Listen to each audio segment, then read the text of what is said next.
اپنا حال یہ ہے کہ میلاد کے جلوس کے اندر ہزاروں بندہ ہوتا ہے، اور جیسے ہی زور کی نماز کا وقت ہوتا ہے 99% لوگ اپنے گھروں کو لنگر اور نیاز لے کے چلے جاتے ہیں، مسجد میں 1% لوگ بھی مشکل سے جاتے ہیں، اور تھوڑی دیر پہلے لگ رہا ہوتا ہے کہ اس وقت دنیا میں اگر سب سے بڑے عاشقان رسول ہیں تو وہ اس مجمع کے اندر موجود ہے۔ دوسری طرف 10 محرم کے جلوس کے اندر لگ رہا ہوتا ہے کہ آج اگر کوئی بھی یزید سامنے آئے گا وہ بچے گا نہیں، کیونکہ یہ عاشقان حسین نکلے ہوئے ہیں۔ اور جیسے ہی ظہر اور عصر کی نماز کا وقت ہوتا ہے اور وہ ان جلوسوں کے دوران ظہرین کی نماز پڑھاتے ہیں نا، تو 99% لوگ سائڈ پہ ہو جاتے ہیں، ساڑھے کپڑے پلیتنے، پلیت دو کپڑے پلیتنے، مسلمان اور کپڑے پلیت، اور چند لوگ آپ کو نماز پڑھتے ہوئے نظر آئیں گے۔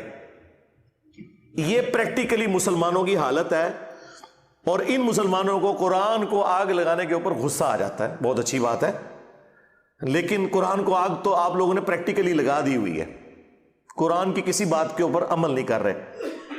یہ قرآن کا حکم تھا نا، سورہ روم آیت نمبر 31، وَأَقِيمُوا الصَّلَاةَ وَلَا تَكُونُوا مِنَ الْمُشْرِكِينَ، دیکھنا نماز کو قائم کرنا، مشرک نہ ہو جانا۔ قرآن کو آگ تو مسلمانوں نے لگائی ہوئی ہے۔ قرآن چیخ چیخ کے کہہ رہا ہے کہ جو نماز نہیں پڑھتا وہ پاکستان کے شناختی کارڈ میں مسلمان ہے، اللہ کے ہاں وہ مسلمان نہیں ہے۔ صحیح مسلم میں یہ حدیث لکھی رہ گئی 246 کہ بندے کے کفر اور ایمان، شرک اور اسلام کے درمیان فرق ہی نماز ہے۔ یہ حدیث مسلم میں ہی لکھی رہ گئی کہ ابن مسعود رضی اللہ تعالیٰ عنہ کہتے ہیں کہ جماعت کے ساتھ نماز پڑھنا یہ سنت خدا ہے، یہ تمہارے نبی کی وہ سنت ہے جو اللہ نے انہیں عطا کی، اگر اسے چھوڑ دو گے تو برباد ہو جاؤ گے۔ رسول اللہ کے زمانے میں اگر کوئی بیمار بھی ہوتا اور 2 بندوں کے سہارے مسجد میں آ کے نماز پڑھ سکتا تو اس کی کوشش ہوتی کہ میں مسجد میں جماعت سے نماز پڑھوں، کہیں مجھے منافق نہ شمار کر لیا جائے۔ جماعت چھوڑنے پر رسول اللہ کے زمانے میں سمجھا جاتا تھا صلی اللہ علیہ وآلہ وسلم کہ بندہ منافق ہے۔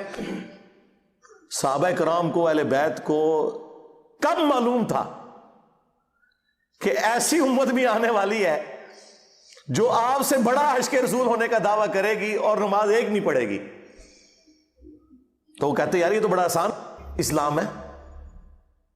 تو یہ حدیثیں تو مسلم شریف میں لکھی رہ گئیں، پریکٹیکلی کس نے عمل کیا اس کے اوپر؟ یہ حدیث ترمذی میں لکھی رہ گئی کہ ہمارا اور منافقین کا عہد نماز کی بنیاد پہ ہے، جس نے نماز چھوڑی اس نے کفر کیا۔ ہاں، یہ صحابہ کرام علیہم رضوان کا فتویٰ ترمذی میں ہی رہ گیا۔ عبداللہ بن شقیق تابعی کہتے ہیں کہ صحابہ کرام علیہم رضوان تارک الصلاح کے سوا کسی کی تکفیر نہیں کرتے تھے، صرف بے نمازی کو وہ کافر سمجھتے تھے، باقیوں کو وہ تمام غلطیوں کے باوجود مسلمان تصور کرتے تھے۔ اندازہ کریں، یہ ترمذی میں لکھا رہ گیا جناب۔ ہاں، ہم جب چیخ چیخ کے یہ باتیں بیان کرتے ہیں لوگ